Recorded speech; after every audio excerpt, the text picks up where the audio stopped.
racial slurs like the N-word, someone who is very extreme in their views, and someone who's basically a really evil person. And we're not that.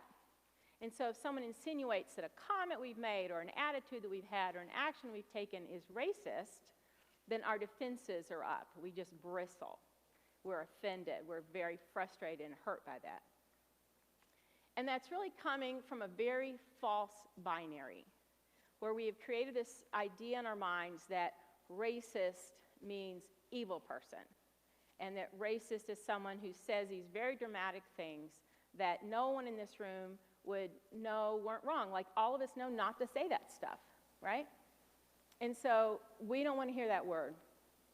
And part of what we're doing when we think of it this way is a huge misconception of what racism really is. And it goes all the way back to some of the things that Junie already talked about. The concept we've had in our country, we live in a country, again, talking about the United States, it's still pretty much true, I think, of Canada, of white superiority. The white race is better, the black race is the worst, and somewhere in between are the other races, depending on how you categorize them.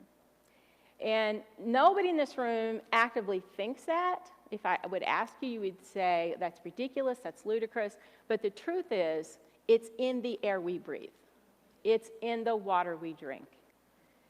And so we can't help but think that way, even if you are black. And this is shown by some research. Junie mentioned Brown versus Board of Education, which part of the way they won that case was research from the 1940s called we commonly just call it the black doll research, if you want to look that up if you're not familiar, where they asked children which was the better doll, the black or the white one, and even the black children said the white doll. And so we hear that and we think, well, that was the 1940s. They did the same research in 2007, same results. Little black children, the black doll is the bad doll. They'd ask the child, which is the bad doll, which is the good doll? The good doll is the white doll. So even if you are an African American child, even if you're getting positives from your parents, you are imbibing this in the very atmosphere that you breathe. And so certainly as white people, we have done the same. And so that is the kind of environment we've grown up in. I want to use an analogy for you today. And let me just have you raise your hands if you are a native English speaker, if English is your primary language. So the example I'm going to give you, you can try to put yourself in that scenario. Raise your hand if you are not, if that's not your primary language, if you have another language as your primary language. Okay, so we mostly have English speakers in the room. I want you to imagine, as an English speaker, if you were called to be a missionary to a Spanish-speaking country. And hopefully you would decide that when you got there, or before you went, you're going to learn Spanish, right? And hopefully you won't say that you'll just expect everyone around you to translate like all of us obnoxious Americans do when we go on vacation. Hopefully, if you're going to live someplace for the rest of your life, you will decide it's worth learning the language. And so you'd set about to do that. You might take some classes, get some apps on your phone, read some books, and then you would practice with people as you talk to them.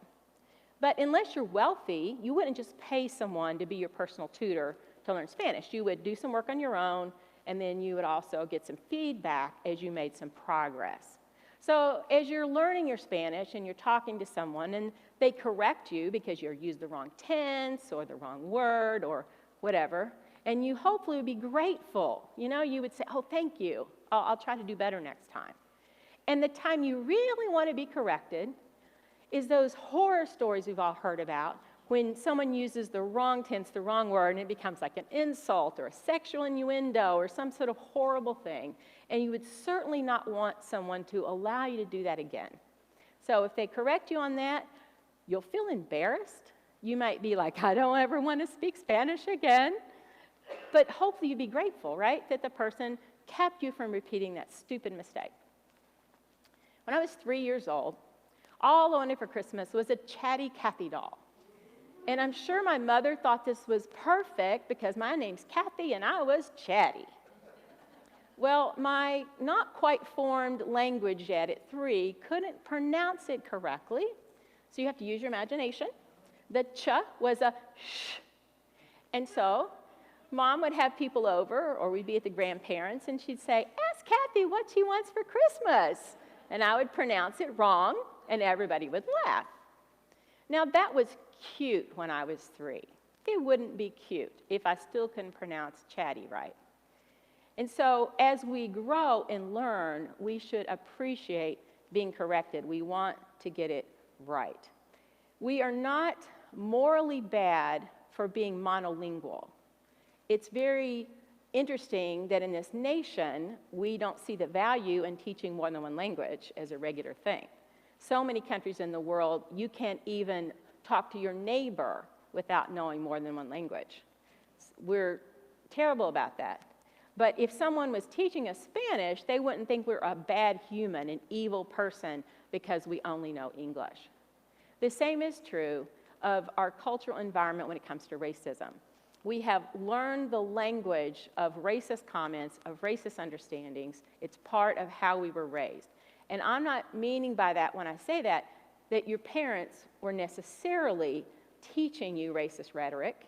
But even if your parents, as Dan said earlier, that his parents didn't say disparaging things about other races in his home, just growing up here, right? Media, so many things. It doesn't matter. What you hear at school, what you get from teachers, all of us, myself included, grew up in that environment. So we're not responsible for how we were raised. We're not responsible for this environment. That doesn't make us a morally bad person. What we are responsible for now as grown adults is whatever efforts we put into getting it right now, okay? So when you're 3, you're going to talk a certain way, or when you're ignorant of a language, you're going to talk a certain way, but we want to make progress with that. We have done this crazy thing where we look at only the extreme version, the N-word, other horrible things, and ignore so many times what's been called microaggressions, which people of color call death by 1,000 paper cuts. Just the little slights that people say that they didn't mean anything by. We're going to get back to that. So we want to do our homework to learn how to be culturally competent. And what that doesn't mean is cornering a person of color and making them your private tutor to cultural competency. It's not their job. Now, if you have a wonderful, healthy relationship with someone of another race, they will help you to learn when you're messing up. And we'll talk about that a little bit more in the race workshop. But it's not their job to be your private tutor. So be careful how you impose on people of color when you expect them to help you with that. So let me comment too. You know people who have lived in this country for 30 years and they came from somewhere else, they grew up somewhere else, and as a grown-up, I have an aunt, for example, who's lived here that long, and she's originally from Iran. And she's bilingual, but she's still, you know, her English is not like someone who moved here, like when Suji moved to Canada as a young person. You know, it's a real big difference in her language acquisition and the mistakes she still makes. So even after years and years and years of working on this issue, we can still revert, right? We can still revert to the way we were raised. So I started a multiracial church 30 years ago. And at this point, it's 70% black, 30% white. I've been in countless situations where I am the only white person in the room, at funerals, weddings, or maybe my husband's with me, in hospital rooms, praying someone to Christ. You know, that's happened to be a lot. So after 30 years of that kind of experience, our neighborhood is well integrated, just all of that, you would think that I would be culturally competent. Oh, no. I was in Houston with Junia and her sister Nora, both my grown daughters, about 3 years ago. And we were traveling via light rail. And you have to also know, to understand this story, that I grew up playing the violin. So when I was a little girl, I'd walk to school with a violin case under my arm, and grown-ups thought it was funny to say to me, "Oh, you got a machine gun in there? Ha, ha, ha," like, you know, gangster movies, like Bonnie and Clyde. So background there. So I was in this open space, switching trains, and I see a black man with a violin. Yeah. And I say to him, "Oh, you got a gun in there? Ha, ha." I cannot describe the look of abject terror and anger on his face. He recoiled from me. I was horrified. I had not anticipated what I was saying. I just accused a black man in America in a public space of having a gun. No less, a white woman just did that. I could have gotten him killed. The police could have rushed in. It was a horrific moment. Now, here's what we have to understand about those times. Intent had nothing to do with it. My intent was positive. I saw someone I could connect with. We both played the violin. And this childhood joke came to mind, and I didn't calculate correctly, and I said something horrific to him. Now, I could have been like, I'm just trying to be funny. How many times have you heard that? Something horrible is said, and we try to pass it off as a joke, and when it's not funny. It wasn't even funny when I was a little girl, but it wasn't harmful. But to play into the stereotype that black men are thugs with guns was a terrible thing for me to say. And I'm sure, in my embarrassment, I remember I didn't want my girls to even know what had happened. I'm like, I don't want my daughters to see this horrible thing I just did or hear what happened to me. I'm so embarrassed, and I'm so embarrassed for them. It's embarrassing to tell you this story. But in that moment of embarrassment, the one thing I didn't do was say to him, oh, how dare you look at me like that? I apologized, which didn't fix it, but at least it didn't make it any worse. White fragility is a term that has been coined by Robin DiAngelo, and it references how white people react when we are confronted with our offensive, racist, inappropriate remarks. Tears, anger, defensiveness, all the things we do to backpedal and to deflect. And so much of the time this happens in public spaces, and it could happen in your church. If you're having any effort at all to have any sort of cross-cultural work, then this is a ripe opportunity for you to be aware of this. So here's the kind of thing that can happen. You're in a group, a small group, and a Latina woman is offended by something a white woman says. And she, in a very kind language, explains why that was offensive. The white woman bursts into tears. What does the group do? They turn to the white woman. Oh, she's crying. Comfort her. Poor thing. The Latina woman's over here. No one's giving her any attention. No one's asking if she's okay or if she feels heard or understood. Second scenario. White man offends black man. Black man responds with anger. Everybody gets literally afraid. They start trying to diffuse the situation, calm the black man down. The white man gets away with what was just said. When we're in a situation like that, we need to think about the person who is offended, right? We don't need to further humiliate the offender. They already are embarrassed or whatever, however they're feeling. We don't need to make that worse. But we need to help it work out. So, for example, we can ask the offender, I understand you didn't intend to say something offensive, but are you hearing how that was understood by this other person? And we can say to the offended person, do you feel heard? Do you feel understood? Do you feel seen? Because this happens over and over again. And what have we just taught that person of color? Don't you dare. Don't you dare correct us. Because this is what happens. Not only is the individual person embarrassed and defensive, but the whole crowd of us white folks are going to come, supporting them and worrying about them. Because we're terrified of tears, especially for white women. Now, I'm someone who cries pretty easily. And if I'm embarrassed, I might well cry. And there's nothing wrong with that. I'm not saying to you, don't cry if someone confronts you, because that's a just body reaction, right? I mean, tears burst into your eyes sometimes because you're so embarrassed. That's going to happen. But what we need to remember is the other people around, nobody's going to melt. We are not the wicked witch of the West. We're not going to dissolve on the floor. So sit with that. It's okay if people cry. But let's not let them off the hook. And then we're terrified of anger, period, and especially from black people. Like, we have so stigmatized that. If you go all the way back to how this all got started, all the misunderstandings, Junia referenced this a little bit. Ibram Kendi, in his book Stand from the Beginning, talks about how we justified slavery to start with by theories that made African people less than human. I mean, how else could you sit with yourself as a supposedly Christian, forget all those verses in the Bible, how could you live with yourself if you really thought these were human beings? You were treating like that. And so we've dehumanized the black race in particular, and the other races somewhere in between. And so we think of them as somewhat animal and brutal. And so if a black person starts to act angry, we are literally physically afraid of them, which is insane and ridiculous.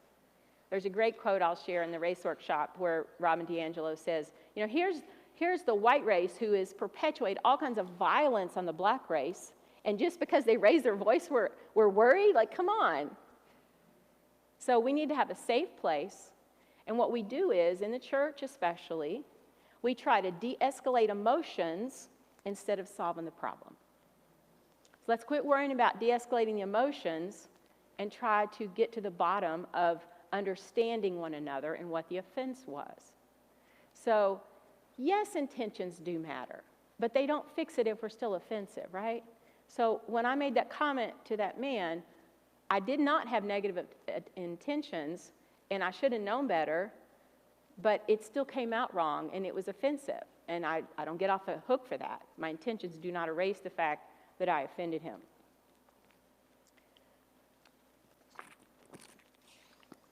If someone tells you they're offended, believe them.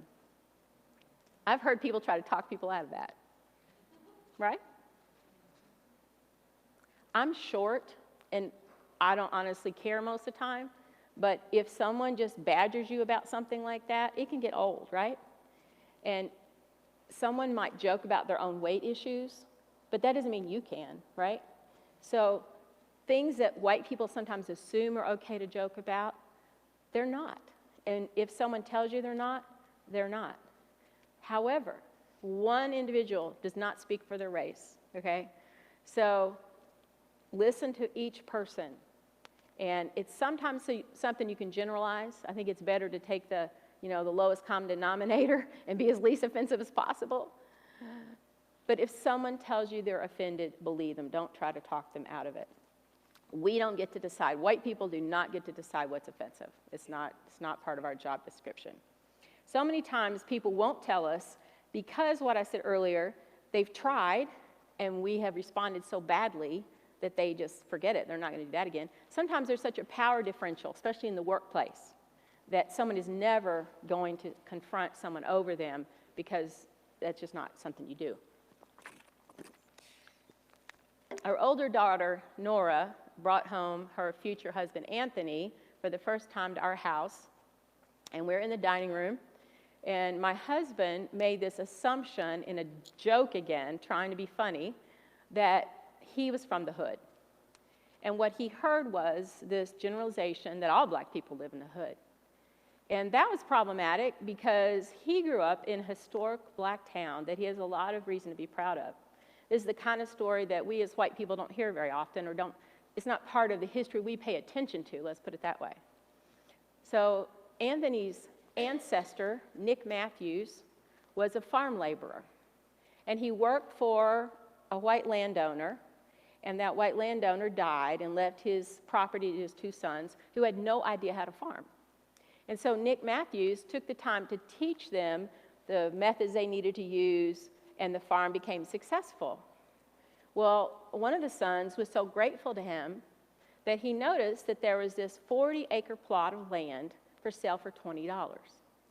And he told Nick Matthews, I will loan you the $20 if you never tell another white man that a white man loaned you the money. Even in the gift, some racism. He took the money, he bought the land, he turned it into a successful farm, raised lots of children. It became a little town called Matthewstown. Anthony's grandfather is called the mayor. It's not official, but it's just community. He's the mayor of Matthewstown. So this is the heritage that Anthony comes from, this historic, middle-class, successful black enclave in Maryland, where his grandfather's called the mayor. He is not from the hood. When my husband made the comment, we all kind of gasped, the rest of us at the table, and Roger looked at Anthony and said, "Did I offend you?" And Anthony said, "No." Of course he said no. He's at the table of his, hopefully, future wife's father for the first time. Later, he was honest and told Nora, "That was offensive." Nora goes to her father, says, "Dad, that was offensive." And what does my husband say? He said he wasn't offended, which is true. Of course, that's what he said. Now, the story has a very happy ending. They've been married for 5 years. We have a wonderful relationship. We can joke about things. There are things you can joke about when you have a safe, healthy relationship. They're not negative stereotypes that you joke about, but you can joke about silly things. We joked about kimchi earlier. His comment, Anthony's, the first Christmas he came home to spend Christmas with us, the first year they were married, he told all his friends, "I'm going to have my first white Christmas."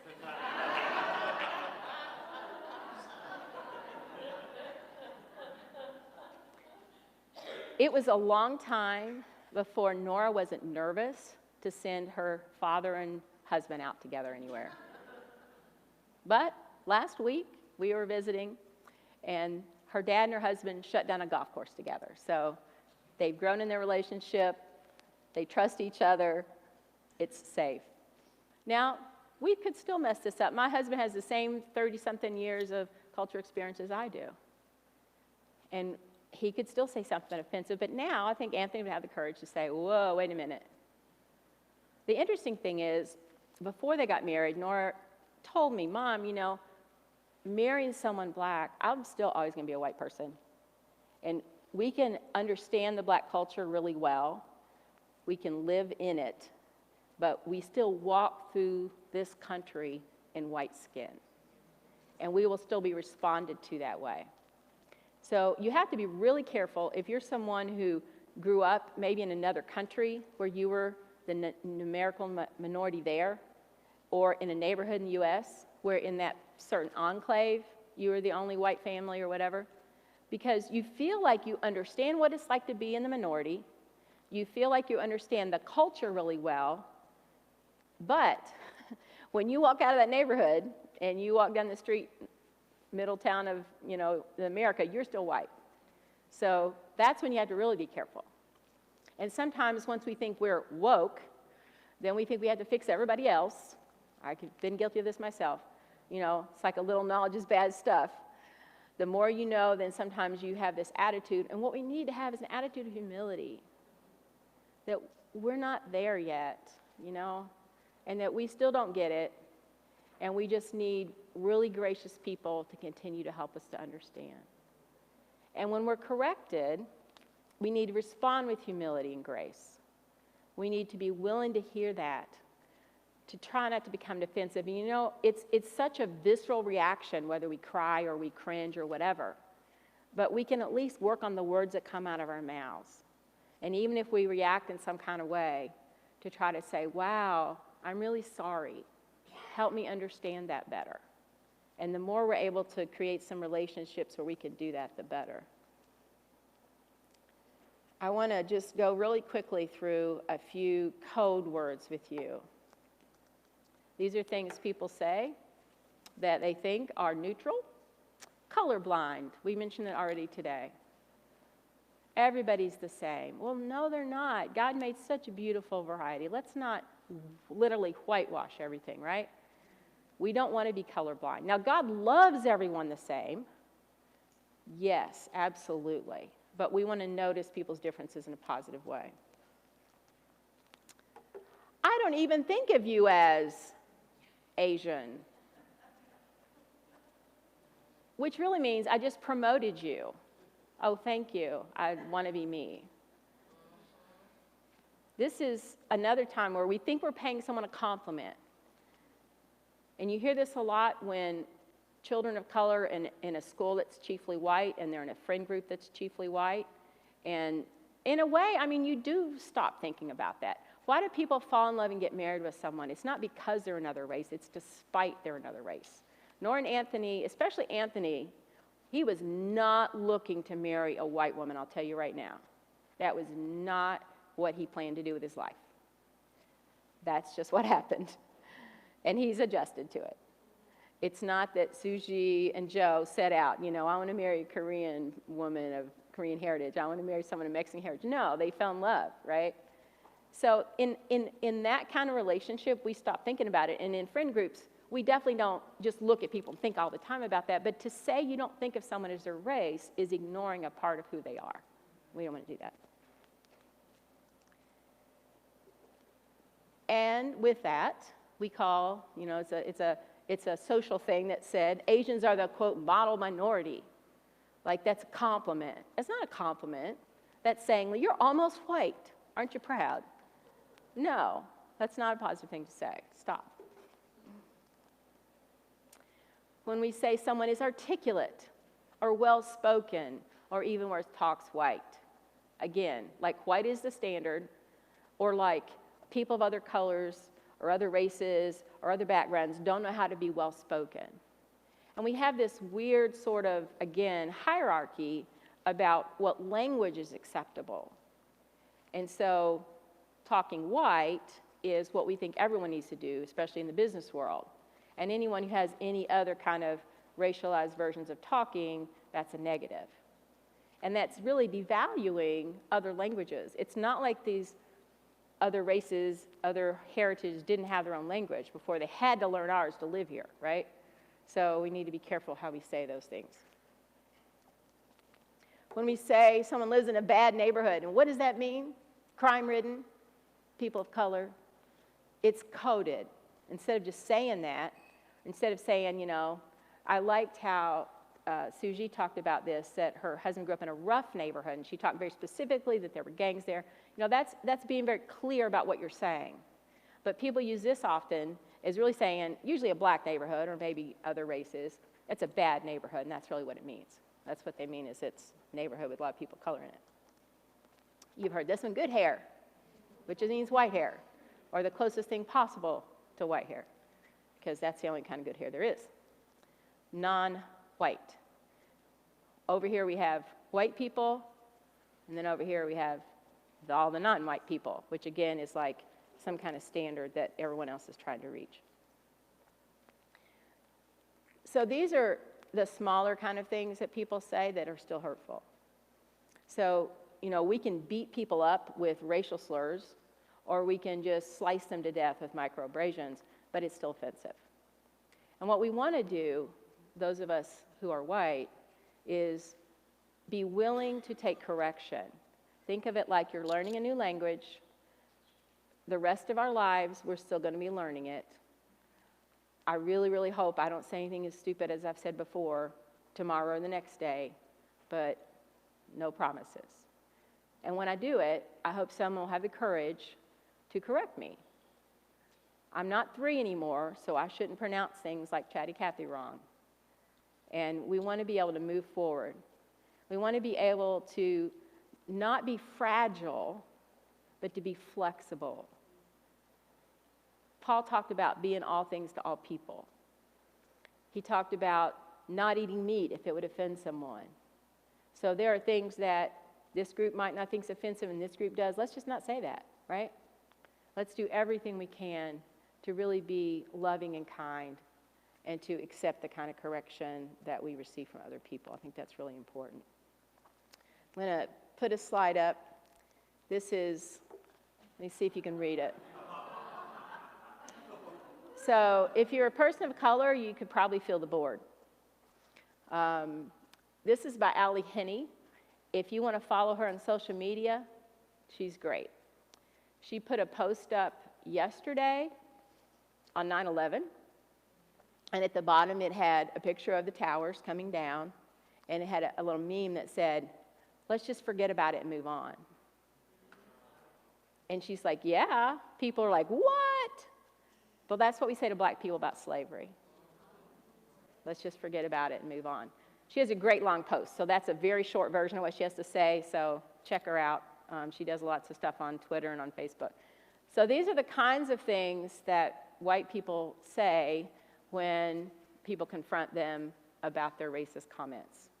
So what we're going to do for the next few minutes is allow you to have a conversation with someone around you about this and think about what would you like to hear if someone offends you. Try to put yourself in those shoes that if you were the person offended, instead of these kind of things, what do you wish would happen? And just kind of try to work with that. So go ahead and find 2 or 3 people.